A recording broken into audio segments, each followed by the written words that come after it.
The massive theater of America's Got Talent buzzed with excitement. Bright spotlights swept across the audience, casting golden hues on their eager faces. Viewers leaned forward in their seats, waiting for the next act that might surprise them, entertain them, or even move them to tears. Suddenly, the stage door opened, and a small, timid figure walked into the light. It was a young Filipino girl, no older than 13 or 14. She wore a faded dress, simple and plain, one that spoke of struggle more than fashion. Her shoes looked a size too big, her hair tied back neatly but without any signs of professional styling. Clutching the microphone in both hands, she looked as though the weight of the stage was pressing down on her fragile shoulders. The judges, Simon Cowell, Sofia Vergara, Heidi Klum, and Howie Mandel, watched her with curiosity. Simon, known for his sharp tongue and skeptical first impressions, raised an eyebrow. It was clear he wasn't expecting much. But the girl stood her ground, though her small hands trembled slightly. "Hello, what's your name?" Simon asked, his voice carrying across the auditorium. With a shy glance downward, she whispered, "My name is Althea, I'm from the Philippines." The audience applauded warmly. There was something about her soft voice and modest stance that made people lean in, wanting to hear her story. Simon tilted his head. "And why are you here today, Althea?" She hesitated, her voice barely audible at first. I come from a very poor family. We don't have much. But ever since I was little, I dreamed of playing the piano, on a big stage. And I wanted to share my music, with all of you." A hush fell over the crowd. Even Simon, who often rolled his eyes at sob stories, studied her more carefully. There was no drama in her voice, no rehearsed lines. Just pure sincerity. The spotlight dimmed slightly, leaving Althea standing in the center like a delicate flower blooming in darkness. She took a deep breath, nodded nervously, and slowly walked over to the grand piano that gleamed under the stage lights. The audience murmured in anticipation. Many probably thought she was too young, too inexperienced, or perhaps even too nervous to impress the judges. Simon folded his arms, waiting. Althea adjusted the piano bench, placed her tiny hands on the keys, and closed her eyes. In that moment, the theater fell silent. Not a whisper, not a cough. Just silence, waiting for her first note. The first note rang out like a drop of water in a still pond, gentle, delicate, almost fragile. Yet it carried through the massive auditorium, reaching the very back rows. The second note followed, then a third, and within seconds, the melody began to unfold like a story being told without words. Althea's fingers, though small, moved with surprising confidence. She wasn't merely pressing keys, she was pouring emotion into every stroke. The opening was soft, almost hesitant, as though she were telling the story of her hardships. But then, the music began to grow, the notes climbing higher, faster, filling the hall with energy and passion. Simon leaned forward in his chair, his once skeptical expression melting into something else, curiosity, then surprise, then admiration. His eyes narrowed, studying her technique, realizing that this girl wasn't just good. She was extraordinary. The audience, too, was captivated. Some closed their eyes, letting the music wash over them.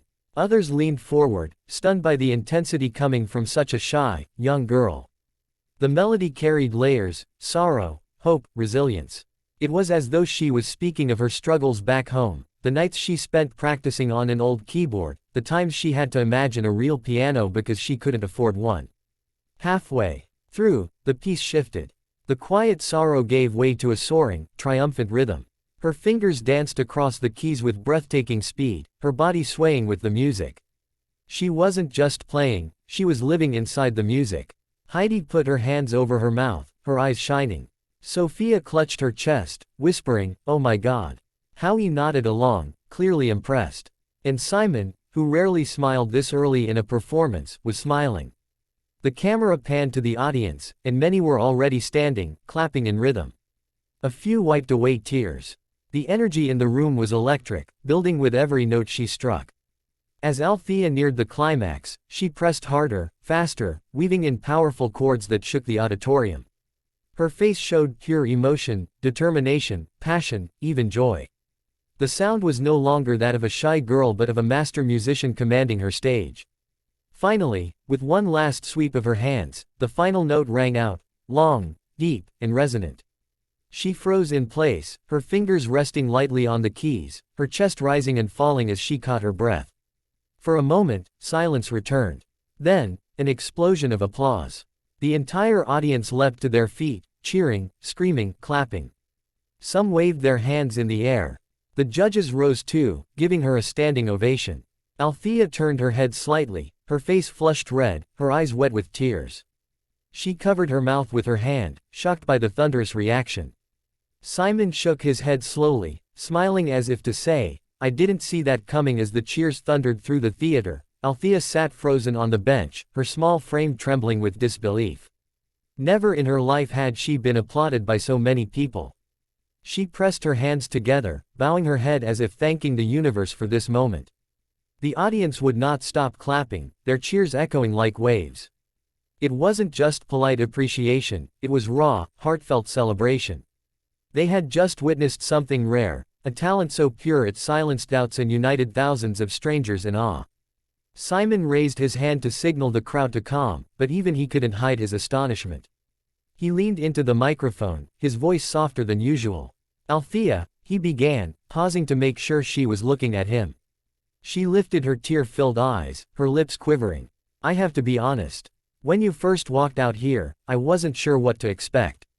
You seemed so shy, so nervous. But then, you sat down at that piano, and within seconds, you transformed this entire room." The audience erupted again, cheering his words. Althea covered her face, overwhelmed. Simon continued, "What you just did wasn't just playing the piano. You told us your story, every struggle, every dream, every bit of hope you've carried inside you. I think I speak for everyone here when I say this, that was absolutely incredible." Heidi leaned in, her voice trembling with emotion. "Althea, you are proof that dreams come true when you follow your passion. You touched my heart tonight." Sophia added, "You are not only talented, you are special." This was magical. Howie smiled warmly. "The world needs to see this. You are going to inspire so many kids who think they don't have a chance. Because you just showed us that talent has no boundaries." The little girl wiped her eyes with the back of her hand. "Thank you," she whispered, her voice breaking. Simon glanced at his fellow judges, then at the glowing golden buzzer in front of him. The crowd sensed what might happen, and the cheers grew louder, chanting, "Press it! Press it! Press it!" Simon smiled, looked back at Althea, and said, "You deserve this moment." His hand slammed down on the golden buzzer. The stage erupted in a shower of glittering gold confetti, raining down like stardust. Althea gasped, her hands flying to her face, her knees buckling as tears streamed down her cheeks. The audience roared with joy, chanting her name. As the confetti covered the stage, she looked up through her tears, her dream now a reality. For the first time, she didn't feel like a poor girl from a forgotten corner of the world. She was a star. And Simon Cowell, once doubtful, stood and clapped, smiling proudly at the little girl who shocked the world with her piano.